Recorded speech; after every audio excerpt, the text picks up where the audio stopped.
Welcome back, everyone, to We Are TPM with myself, Kyle Teixeira, and across from me, John Teixeira. This week, we are going to be discussing, are we in a buyer's market, seller's market, or both? And if you guys are interested in anything we have to talk about during this topic, other episodes, or any questions you may have for John or I, give us a call at 817-818-9039. Shoot us an email at showmethemoney@wearetpm, or come say hi in downtown Mansfield. Now, John, what's the market? Are we in a buyer's market? What is a buyer's market? How is the market is the most common question that any real estate agent should be getting asked, right? And is it an easy one to answer right now? Well, it's always easy for me because I always ask people answer it in the same way that my coach many years ago taught me to do. And that depends. Are you a buyer, a seller, an investor, or a renter? Right? Very true. That's the question all the time. However, to our topic, is it a buyer's market, seller's market? I've been talking a lot about this with not just buyers and sellers, but also with my colleagues, right? Mm-hmm. We've been having this discussion a lot. It is a different time, isn't it? It seems like a seller's market on the surface, right? Because sellers are killing it right now, aren't they? Yeah, it's definitely a complicated. It's a unique market, is what I meant by that. Sellers are killing it because, sellers can put things on and they will get sold. So is a simple way to put that. But what defines a seller's market? Let's talk about that first. Well, when you have more buyers than you have sellers, which is exactly what we're looking at right now is a huge supply and demand market. So a neutral market means for every house, there's a buyer. For every, 10 houses, there's 10 buyers, right? That would be a very neutral market. When you have 15 houses and you've got 20 buyers, that's a little bit on the seller side, right? And so that's kind of how that works. How many buyers do you have in the market right now compared to how many homes do they have to choose from? And a neutral market those would be equal. And if it's a seller's market, then you would have more buyers than sellers, which is what we have now, right? Mm-hmm. So in the traditional sense, we have more demand than supply. Exactly. Yeah. So you would say this is a seller's market. So why are we even talking about this right now? Why are we even asking the question, Kyle? Well, because also, at a fundamental level, it's supply and demand. But is this a good market for buyers, in that same environment? I guess is the question we're asking. Are buyers benefiting from this seller's market? They're killing it. Which is a weird question to ask. They're killing it. They are, because the flip side of an extreme seller's market, like kind of what we're in now, where there's very low supply and an insane amount of demand, is that insane amount of demand makes prices rise quickly, especially if the environment doesn't change. If the supply and demand doesn't even out, that demand keeps driving prices up. Well, really what that means is you have a way lower time horizon on appreciation right now. What happened if you bought a house 6 months ago? Is it likely worth what you bought it for? Yeah, it's already gone up probably 10% in that 6 month time, which just is mind-blowing to even think about, but it has. Now that's not normal. That's unusual behavior. However, we've got a whole bunch of inflationary factors happening at one time. Mm-hmm. And it's not just supply and demand, because if it was just supply and demand, it would correct itself, right? Builders would just go build more houses, right? There's more supply than there's demand. Let's go build more houses and make more money. That's what they would do. But we're having trouble doing that as an industry right now for all kinds of other reasons, right? There's other inflationary pressures that are keeping that from fixing itself in a normal way. Yeah, you got supply chains making houses longer to be built. Cost of materials going up, making these houses cost more to be built. Just a whole bunch of things that play into that role. And then on the flip side, on the that's the supply. Well, on the demand side, you also have buyers that can afford way more than they've ever been able to afford. So 3 years ago, you couldn't have afforded a $250,000 house, where now you can at a 3%, 2.5%, 3%, 4% interest rate, which used to be insanely low in the industry. Now it's, maybe it's not the best time to talk about what it currently is, but well, because that's one of the ways you solve a supply and demand issue, right? Is you take away the affordability. Yeah. Either that or make it not so easy, or make more, right? Like one way or the other. That's why our government plays with our interest rate so much, right? So that they can have an impact on increasing or decreasing, the housing market from that standpoint. And sometimes it backfires on them. It doesn't always work. For instance, most people believe that increasing the interest rate actually slows the housing market down, when in reality, it creates an initial spike it creates this rush, right? That people rush to that are thinking, they're on the fence maybe, and they're thinking about buying a house. As soon as that interest rate spikes or goes up a little bit, they rush to get that done. Hey, you know what? Yeah, but it also can hurt supply. Then people may not be wanting to move if they, if the house they're now moving into has a higher interest rate, because every seller, in most cases with real estate, every seller becomes a buyer. Not always in the same market, but they're generally either moving up or moving somewhere else. But in most cases, it's moving up. You know what? This is an interesting discussion I've been having with my colleagues, and one of the things that's come up is there's a segment of the market that moves every year that is a larger segment of the market than we realize, right? And that is, let's call it the casual move-up buyer, the person that isn't forced to move up, but wants a little bit bigger home. Maybe they just had a baby. Maybe they're making more money and they've always wanted to live in that neighborhood. Maybe they've been dying to have a pool home. Like, they're okay where they are, right? But they really want to be somewhere else. There's a lot of those people in the world every single year that are not moving right now. They're not doing anything. It's true. Maybe, maybe the previous move-up buyer was just trying to make it an investment property and go and keep building an investment portfolio.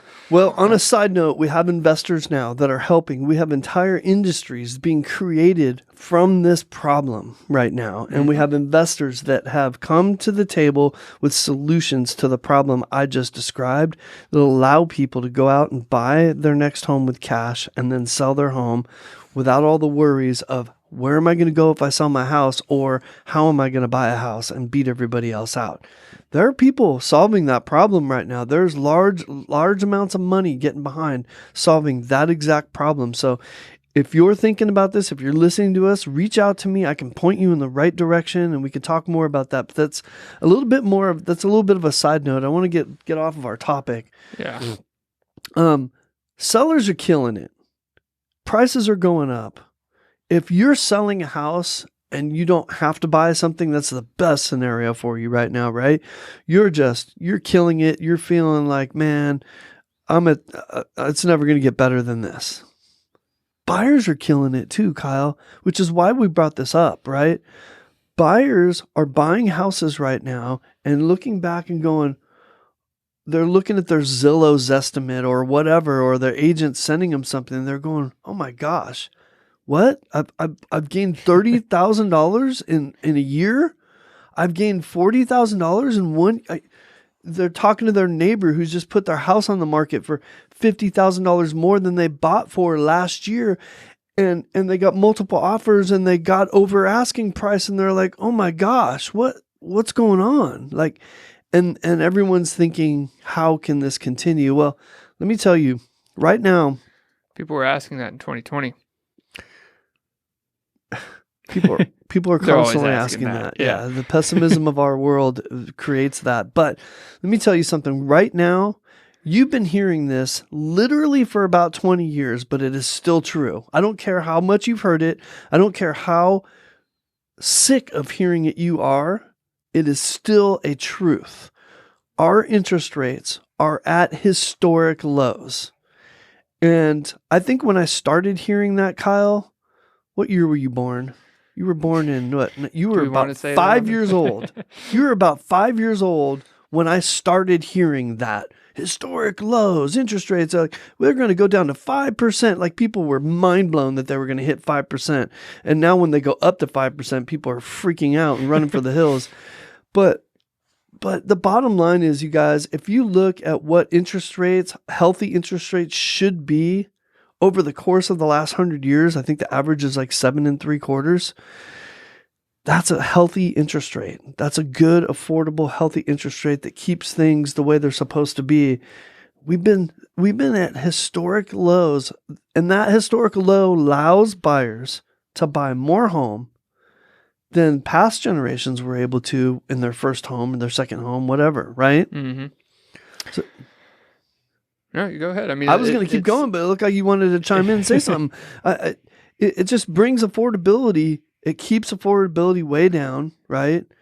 While prices are going up, you could still buy more house than you will be able to when interest rates go up. And I don't believe interest rates are going to spike up. People are freaking out about interest rates going up. But what if they go up 1 point over the next year? Is that really that big a deal over the course of a year? I mean, 1 point, like everyone's freaking out because they're getting mortgages in the 4s. Yeah, because they have to do something at some point, right? Because then you get the inverse problem. Like, what if this keeps going? Well, if it goes up quick enough, and that now these people who all bought don't want to sell because they don't want to sell in high interest rates. Now you got another supply problem and less buyers. So, it has to be balanced somewhere. You know who this is really good for? Regardless of what scenario you try to foresee, and you create whatever scenario you want from the future and just make it up, right? Just go ahead. Go down whatever road you want to go down. You know who it's good for no matter what road you go down? The investor. Yep. The person who bought a rental house, hung on to it, rented it out. That guy is killing it. And the more times he does it, the more and more and more he's killing it. And why is that? That's because we're talking about two different markets. There's a rental market and there's the sale market, right? They're correlated, but they're not the exact same. So if this investor is appreciating or bought another rental property, even if it's not appreciating, the rental market's going up too because of a crazy high demand and a low supply. Same reason. And if the affordability of homes gets so high that people don't go into the buying market anymore, that means more people are renting, right? People have to live somewhere, whether they buy or rent. So if they can't buy, if it gets to a point where they can't buy for some reason, then they're going to rent. Yeah. And like there's not a scenario that having a rent house is going to be a bad thing anytime in the future. There's just not, I can't fathom a single scenario. Because what you're saying is say the sales market balances out, now it's going to be followed by the rental market. Like the rental market will not slow down its demand and supply problem until the sale market does, because all those buyers that can't buy anything or are having trouble buying something become renters. That's right. So and then they go back to being buyers later on. You were right. You're exactly right. So how long is this going to go on for? I can tell you that I've listened to people that know what they're talking about, that are very analytical, that are talking to the right people, that are diving into the real estate statistics that matter, that are going to be able to foretell what's happening. And it is almost a foregone conclusion, as much as you can conclude anything about the future, that we are looking at nationwide at a 4-year run of basically what we're seeing right now. Mm-hmm. So until 2025, if you're a buyer, you should be buying whatever you can right now until 2025. Now, it's my opinion, also the opinion of these same people that are putting these opinions together, that I'm just riding their coattails and telling you what they told me. It's also their opinion that the Dallas-Fort Worth area will most likely surpass that. and might surpass it by a lot, because we are just primed for so many reasons. Yeah, I mean, rapid economic growth, but also flood of location. Yeah, location, flood of businesses, flood of people, flood of relocations. So yeah, it's just we have a political climate, a financial, an economic climate, and just a location that all those things together make us the ideal place in the United States to be a homeowner, an investor, or raise a family. And those aren't our opinions. That's just what's happening, right? I mean, it's also our opinions, but it's a fact that is what's happening. And those are the factors attributing to the unique market here in DFW. But a lot of what we talked about it applies everywhere right now. It does. Yeah, absolutely does. Same problem. It's a lot of moving around and a lot of inflationary factors. I talk to agents from all over the world, and I have not talked to anybody that hasn't told me the same story that we're dealing with. Mm-hmm. Everywhere, every country, every state, every city, small cities, large cities, doesn't matter. I comped a home today about an hour outside of McKinney. If you're familiar with Dallas-Fort Worth, you'll know that that's the sticks, basically. And they're killing it out there. They can't sell them fast enough. I mean, I expected to see something a little bit slower. Nope. I run comps and I see things flying off the market out there. So anyways, Kyle, let's wrap this up. This is a really good conversation. I love talking about this with people because I think it gives people a different perspective when they think, oh man, I don't want to be a buyer right now. It's a seller's market. No, it's not a seller's market. It's a buyer's market also. Now, I'll admit this. It's harder for the buyers to buy, right? Mm-hmm. They need to persevere. They need to do things differently. They need a great professional helping them, right? I hate to keep saying that, but I mean, gosh, it's so hard to do anything nowadays. And without somebody helping you, it's just 10 times harder. But you kind of need some luck too sometimes, right? But if you can do it and you persevere and you want it bad enough, you will get it done. And when you do, you will win. And do it again. That's correct. And win again. And so, I mean, I guess your final answer is both. Both. This is what it sounds like. And that's why I said it's unique market. It's a unique answer. Previous to this market that we're seeing now, I wouldn't have asked the question, are we in buyer's market, seller's market, or both? Because we kind of just defined it on a ratio of supply and demand. Well, yeah, there's different factors here where it makes this unique. So I'd also go with both. Yep. Definitely good discussion, Kyle. We slid off of we're in the middle of a little series right now. We slid off of our series a little bit because we felt like we really needed to talk about this. Like, too many people are talking badly about this market, or maybe not talking badly about it, but only talking positively about it from a seller perspective. And they're not recognizing that, man, you've got an opportunity here as a buyer to get in the game, and if you're already in the game, to get in stronger. And as an investor, I mean, we are TPM, right? So these investors buying rentals, it's still a good time to buy rentals. And the weird aspect of that correlation that we haven't mentioned is that a lot of investors are selling their rental properties in this market to add to the supply, because there's such a supply problem. So they're selling rental properties to buyers. What do you think that does to the rental market? It reduces even further the supply of rentals out there. So, and for that fact, if you buy one to not be a seller, then rent rates will still be in your favor and appreciate in the way you'd hope for that investment. People are killing it out there, Kyle, whether they're buyers or sellers right now. Get in the game. Get into the market as quickly as you can. Double down on it. What's the stock market doing lately, Kyle, in general? You follow stock market. I don't only follow it from it's bouncing around right now. It's bouncing around, exactly. Yeah, so. Is the housing market bouncing around? Nope. Nice and steady as she goes, right? A little bit faster, a little bit higher than normal than we think it over the course of time. It's not normally going to be like this, but still steady as she goes with a steady rise. Mm-hmm. Not. Yeah, I mean, the stock market went on a crazy run and peaked. So That's not what's happening here with the housing market. You know, they're not exactly correlated like a lot of people think they are.